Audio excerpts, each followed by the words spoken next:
Hello and welcome to Sunday Book Day. I'm your host, Fairy Princess Lolly.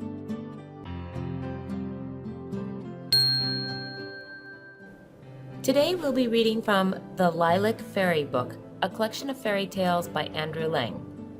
The Brownie of the Lake.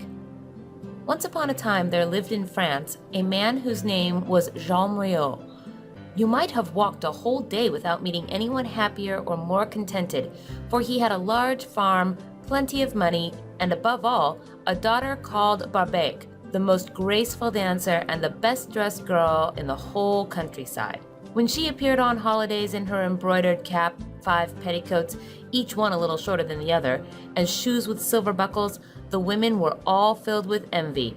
But little cared Barbec what they might whisper behind her back, as long as she knew that her clothes were finer than anyone else's and that she had more partners than any other girl. Now amongst all the young men who wanted to marry Barbec, the one whose heart was the most set on her was her father's head man. But as his manners were rough and he was exceedingly ugly, she would have nothing to do with him, and, what was worse, often made fun of him with the rest. Jégu, for that was his name, of course heard this, and it made him very unhappy. Still, he would not leave the farm and look for work elsewhere, as he might have done, for then he would never see Barbec at all. And what was life worth to him without that?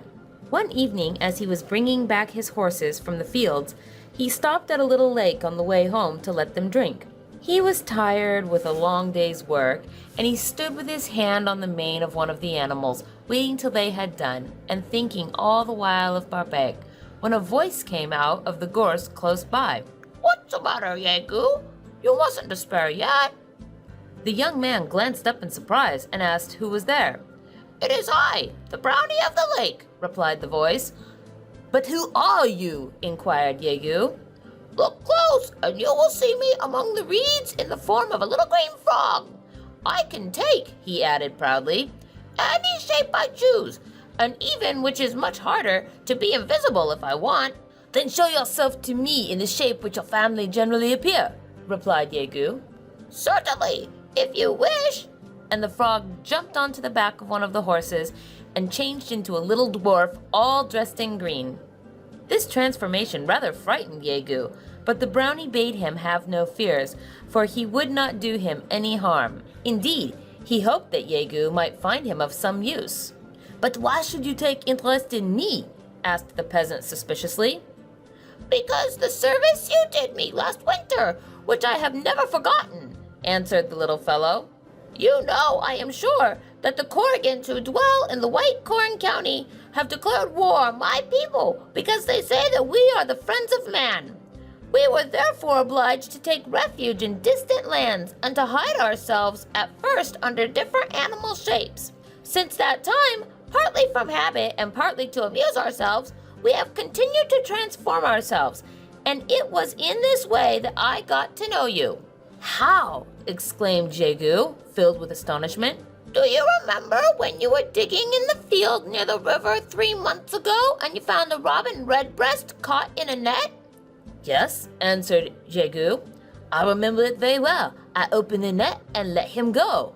"Well, I was that robin redbreast, and ever since I have vowed to be your friend. And as you want to marry Barbec, I will prove the truth of what I say by helping you to do so." "Ah, my little brownie, if you can do that, there's nothing I won't give you except my soul." "Then let me alone," rejoined the dwarf, "and I promise you that in a very few months you shall be master of the farm and of Barbec." "But how are you going to do it?" exclaimed Jégu wonderingly. "That is my affair. Perhaps I may tell you later. Meanwhile, you just eat and sleep and don't worry yourself about anything." Jégu declared that nothing could be easier, and then, taking off his hat, he thanked the dwarf heartily and led his horses back to the farm. Next morning was a holiday, and Barbec was awake earlier than usual, as she wished to get through her work as soon as possible and be ready to start off for a dance which was to be held some distance off. She went first to the cowhouse, which it was her duty to keep clean. But to her amazement, she found fresh straw put down, the racks filled with hay, the cows milked, and the pails standing neatly in a row. Of course Jegu must have done this in the hope of my giving him a dance, she thought to herself, and when she met him outside the door, she stopped and thanked him for his help. To be sure, Jegu only replied roughly that he didn't know what she was talking about, but this answer made her feel all the more certain that it was he and nobody else. The same thing took place every day, and never had the cowhouse been so clean nor the cows so fat. Morning and evening, Barbaic found her earthen pots full of milk and a pound of butter freshly churned, ornamented with leaves. At the end of a few weeks, she grew so used to this state of affairs that she only got up just in time to prepare breakfast. Soon, even this grew to be unnecessary, for a day arrived when, coming downstairs, she discovered that the house was swept, the furniture polished, the fire lit, and the food ready, so that she had nothing to do except to ring the great bell which summoned the laborers from the field to come and eat it. This also, she thought, was the work of Jegu, and she could not help feeling that a husband of this sort would be very useful to a girl who liked to lie in bed and to amuse herself. Indeed, Barbaic had only to express a wish for it to be satisfied. If the wind was cold or the sun was hot and she was afraid to go out lest her complexion should be spoiled, she need only to run down to the spring close by and say softly, "I should like my churns to be full and my wet linen to be stretched on the hedge to dry," and she need never give another thought to the matter. If she found the rye bread too hard to bake or the oven taking too long to heat, she just murmured, "I should like to see my 6 loaves on the shelf above the bread box," and 2 hours later, there they were.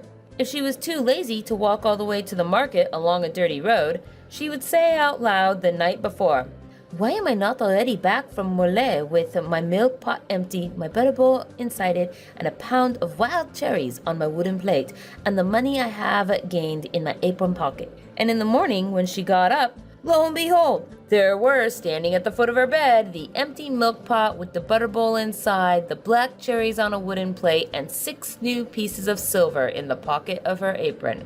And she believed that all this was owing to Jegu, and she could no longer do without him, even in her thoughts. When things had reached this pass, the Brownie told the young man that he had better ask Barbaic to marry him. And this time the girl did not turn rudely away, but listened patiently to the end.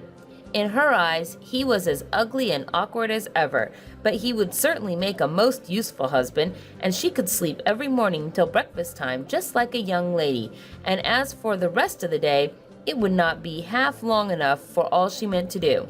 She would wear the beautiful dresses that came when she wished for them, and visit her neighbors, who would be dying of envy all the while, and she would be able to dance as much as she wished.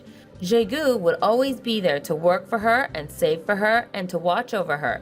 So, like a well-brought-up girl, Barbaic answered that it should be as her father pleased, knowing quite well that old Ryu had often said that after he was dead there was no one so capable of carrying on the farm. The marriage took place the following month, and a few days later the old man died quite suddenly. Now Jegu had everything to himself, and somehow it did not seem so easy as when the farmer was alive. But once more the Brownie stepped in, and was better than 10 laborers. It was he who plowed and sowed and reaped, as if, as happened occasionally, it was needful to get the work done quickly.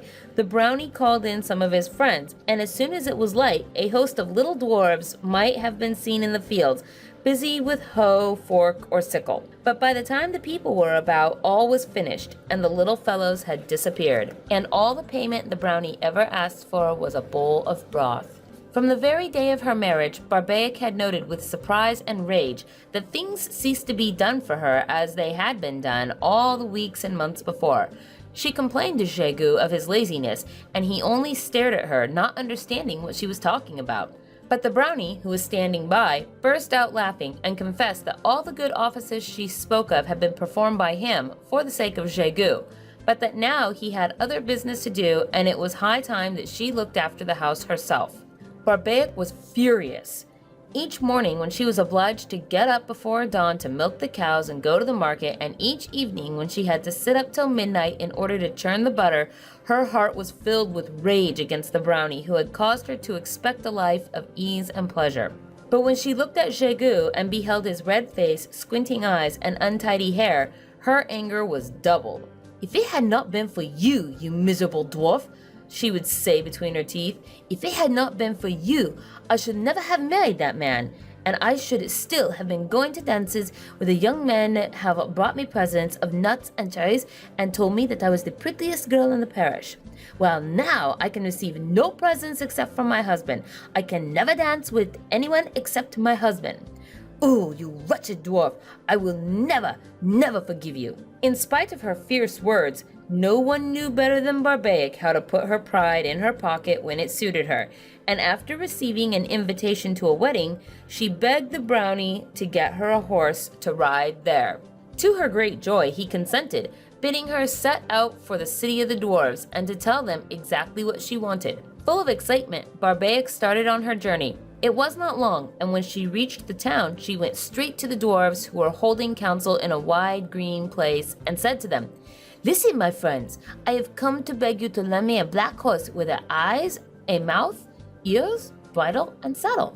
She had hardly spoken when the horse appeared, and mounting on his back, she started for the village where the wedding was to be held.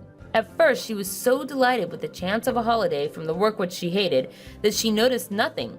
But very soon it struck her as odd that as she passed along the roads full of people, they all laughed as they looked at her horse. At length, she caught some words uttered by one man to another. "Why, the farmer's wife has sold her horse's tail," and turned in her saddle. Yes, it was true. Her horse had no tail. She had forgotten to ask for one, and the wicked dwarves had carried out her orders to the letter. "Well, at any rate, I shall be there soon," she thought, and shaking the reins, tried to urge the horse to gallop. But it was of no use. He declined to move out of a walk, and she was forced to hear all the jokes that were made upon her. In the evening, she returned to the farm more angry than ever, and quite determined to revenge herself on the brownie whenever she had the chance, which happened to be very soon. It was the spring, and just the time of year when the dwarves held their fete. So one day the brownie asked Jegu if he might bring his friends to have a supper in the great barn, and whether he would allow them to dance there. Of course, Jegu was only too pleased to be able to do anything for the brownie, and he ordered Barbaic to spread her best tablecloths in the barn and to make a quantity of little loaves and pancakes, and besides, to keep all the milk given by the cows that morning. He expected she would refuse, as he knew she hated the dwarves, but she said nothing and prepared the supper as he had bidden her. When all was ready, the dwarves in new green suits came bustling in, very happy and merry, and took their seats at the table. But in a moment they all sprang up with a cry and ran away screaming, for Barbaic had placed pans of hot coals under their feet, and all their poor little toes were burnt. "You won't forget that in a hurry," she said, smiling grimly to herself. But in a moment they were back again with large pots of water, which they poured on the fire. Then they joined hands and danced round it, singing, "Wicked traitress Barbaroo, our poor toes are burned by you. Now we hurry from your hall, bad luck light upon you all."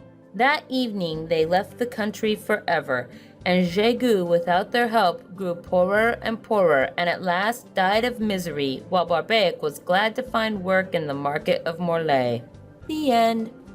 If you enjoyed today's reading, please don't forget to give us some hearts and thumbs up. Also, please consider supporting us through Patreon. Our official patrons get access to secret, behind-the-scenes media and content. Thanks for joining us on Sunday Book Day. Have a great week, everyone.